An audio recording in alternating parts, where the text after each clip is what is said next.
Hello, good evening बच्चों। आज हमारी ये तीसरी वीडियो है और इसमें हम आज हिंदी की सीरीज़ हमारी चल रही है और इसमें हम हिंदी वर्णमाला पे आज बात करने जा रहे हैं। आज हम अध्ययन करेंगे हिंदी वर्णमाला का। तो चलिए शुरुआत करते हैं वीडियो की। हम परिभाषा से जानेंगे कि हिंदी वर्णमाला की परिभाषा क्या हो सकती है। एक लाइन की छोटी सी परिभाषा है, देखते हैं ज़रा। परिभाषा हमने जो 2 वीडियो बनाई हैं उसमें भी हमने परिभाषा से ही स्टार्टिंग की थी और परिभाषा से हम वर्णमाला को भी एक बार देख लेते हैं। तो वर्णों की कह सकते हैं हम कि वर्णों की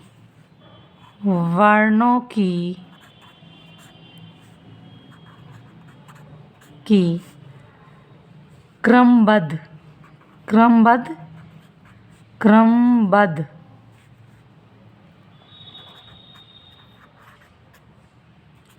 वर्णों की क्रमबद्ध श्रृंखला कहते हैं क्रम को। श्रृंखला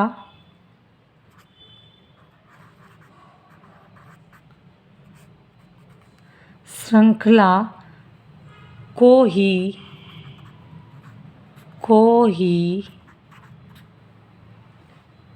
वर्णमाला कहते हैं।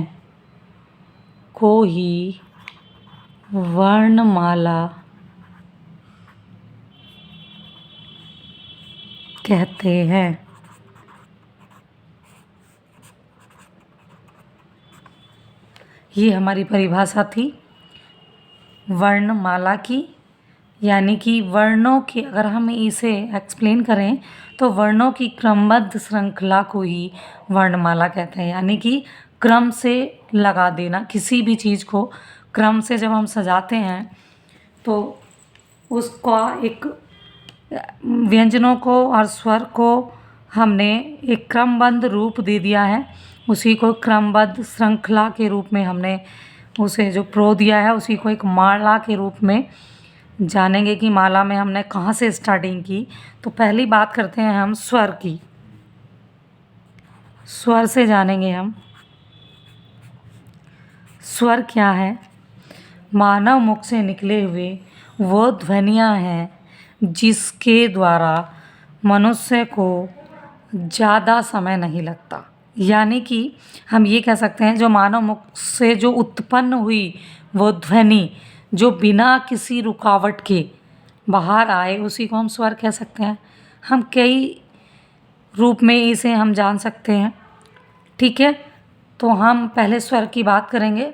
स्वर आप सबने बचपन में भी पढ़ा होगा। वैसे तो अगर हम कंपटीशन के हिसाब से देखें तो हिंदी वर्णमाला में 11 स्वर होते हैं, लेकिन जब हम लिखते हैं तो कुछ इस तरह से हैं। मैं आपको लिख कर के बताती हूँ। है, आ, ई, ऊ,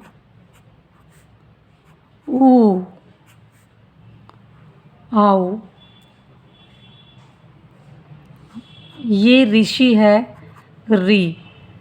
ये संस्कृत के शब्दों में इसका ज़्यादा यूज़ किया जाता है, इसका प्रयोग किया जाता है। फिर है ए, आए, आओ,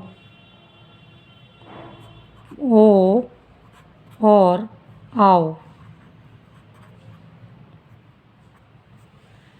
ये हमारे 11 स्वर हिंदी की वर्णमाला में हैं।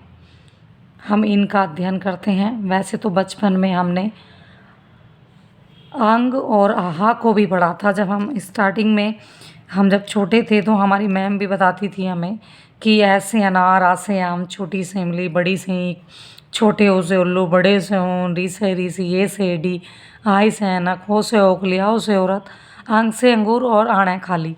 मैं एक दूसरे कलर से इसे लिख के बताती हूँ आपको। ये अंग और आहा की बात हम कर रहे हैं, अंग और आहा। बचपन में हमने ये पढ़े हैं एक साथ, लेकिन अब हम कंपटीशन की जब तैयारी में हैं तो इनका अध्ययन हम यहाँ नहीं करेंगे, स्वरों में इनका अध्ययन हम नहीं करेंगे। मैंने इन्हें एक बॉक्स के अंदर बंद कर दिया है। अब हम सिर्फ इन 11 स्वरों का ही अध्ययन करेंगे। अब हम काउंटिंग करके देख सकते हैं, 1 2 3 4 5 6 7 8 9 10 11, ये हमारे 11 स्वर हैं। और इसमें एक ख़ास बात और है कि ये जो, इसे हम छोटा आ भी कह सकते हैं, लेकिन छोटा आ बड़ा आ ये नहीं कहेंगे हम।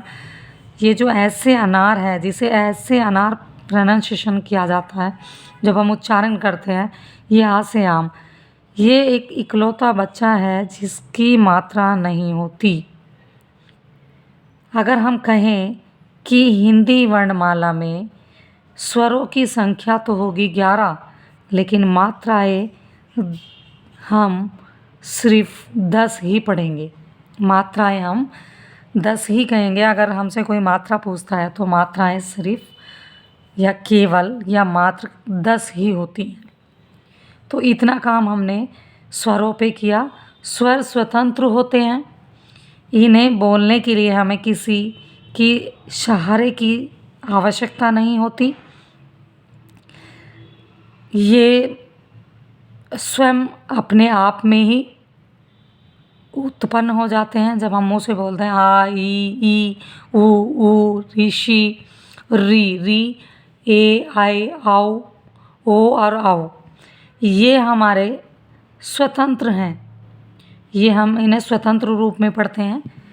और अब हम व्यंजनों की बात करेंगे। व्यंजन हमने इसमें पढ़ा कि वर्ण, अब तक इसका हम एक छोटा सा एक बार फिर से रिवीजन करते हैं, एक मिनट का, कि हमने हिंदी वर्णमाला में परिभाषा देखी।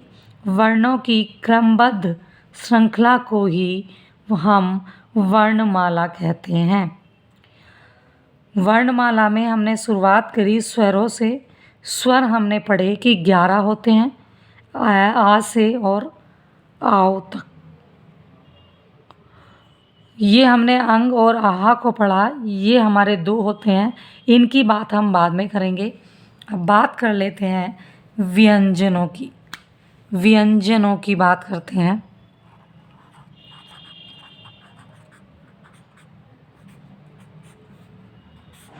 ये हमारे बहुत ही इम्पोर्टेंट है। ये हमारे किसी भी कंपटीशन में जब हम बैठते हैं तो इनका हमें सामना करना पड़ता है। तो व्यंजनों की बात करेंगे हम। व्यंजन हमारे हिंदी की वर्णमाला में व्यंजनों की संख्या 33 मानी गई है। हिंदी वर्णमाला में व्यंजनों की संख्या 33 मानी गई है, यानी कि 33। आप देख लेते हैं, पहले व्यंजनों की बात कर लेते हैं। हम पहले 5 लाइन पढ़ेंगे। स्टार्टिंग करेंगे का, पहले का वाली लाइन पढ़ेंगे, फिर चा वाली लाइन पढ़ेंगे, फिर टा वाली लाइन पढ़ेंगे, फिर ता वाली लाइन पढ़ेंगे। मेरी जो आवाज़ है वो थोड़ी आपको भ्रमित कर सकती है, लेकिन आप एक बार स्क्रीन पे देख लें। पा वाली लाइन पढ़ेंगे। पहले हम इन 5 लाइन की बात करेंगे, ठीक है। इसे हम ऐसे भी पढ़ सकते हैं, का चा टा ता पा। अब इसे जब हम लिख लेते हैं तो हमारी बाकी का काम इजी होता है, इजी हो जाता है। अब हम इसे पढ़ेंगे का, खा, गा, घा और आड़ा। ये आड़ा है। अब क्योंकि हम व्यंजन लिख रहे हैं तो हम इसमें हलंत लगाएंगे, क्योंकि हम स्वर और व्यंजनों को अलग अलग पढ़ रहे हैं। फिर हम चा वाली लाइन पूरी करेंगे। चा छा, जा, झा और अड़ा, या। ये या है, या बात करेंगे इसकी हम। ये या है। अब ये या कैसा है, किन किन शब्दों से मिलके बना है, उसकी हम बाद में बात करेंगे। पहले हम 5 लाइन देख लेते हैं। टा, ठा, ढा, ढा और अड़ा। ये हम सब पे हलंत लगा देंगे। फिर ता वाली पढ़ेंगे हम। ता, था, दा, धा और ना।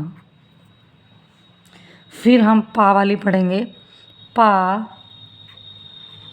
फा, बा, भा और माँ। ये हम 5 लाइन कंप्लीट कर चुके हैं। इसमें हम जानेंगे ये का वर्ग का है, ये चा वर्ग का है, ये टा वर्ग का है, ता वर्ग का है और पा वर्ग का है। अब हम इन्हें पढ़ेंगे 5 लाइन। 1 2 3 4 5, 5 पच्चे 25। ये 25 का हमने एक ग्रुप बना लिया है, 5-5 की लाइन का। ये 25 हमारे अलग काउंट होंगे और टोटल मिला के वर्णमाला में पूरे 52 यानी कि 52 कैसे हुए, इसकी बात हम करेंगे। तो हम इसकी बात दूसरी वीडियो में करेंगे। अब तक के लिए हम इतना ही पढ़ेंगे क्योंकि वीडियो ज़्यादा लंबी हो जाएगी। ये हमारी वीडियो 3-4 दिन में कंप्लीट पूरी वर्णमाला हम करेंगे। थोड़ा थोड़ा पढ़ेंगे ताकि थोड़ा ज़्यादा इतना पॉसिबल नहीं होता इतनी देर बैठे रहना, बस ये ऐसे नाराज़ हैं हम पढ़ते रहो। लेकिन हम एक माहौल तैयार कर रहे हैं कि ताकि छोटा छोटा जो है ईज़िली रहे और हम बहुत ही आसानी तरीके से इसे समझ सकें। चलिए, तो हम आज के लिए इतना ही काफ़ी है। थर्ड वीडियो ये हमारी तीसरी वीडियो थी। अब एक फाइनल वीडियो और डालेंगे जो इसकी हम वर्णमाला पे ही बात करेंगे। अभी हो सकता है 1 से 2 भी बन जाएं। जब तक के लिए आप पढ़ते रहें बेटा। और बच्चों, सॉरी, मुझे बेटा कहने की आदत है, इस पे आप ना जाएं। आप जो दोस्त भी हो सकते हैं, फ्रेंड भी हो सकते हैं और बच्चे भी हो सकते हैं, साथी हो सकते हैं। तो चलिए, आज के लिए इतना ही है। धन्यवाद। Good night.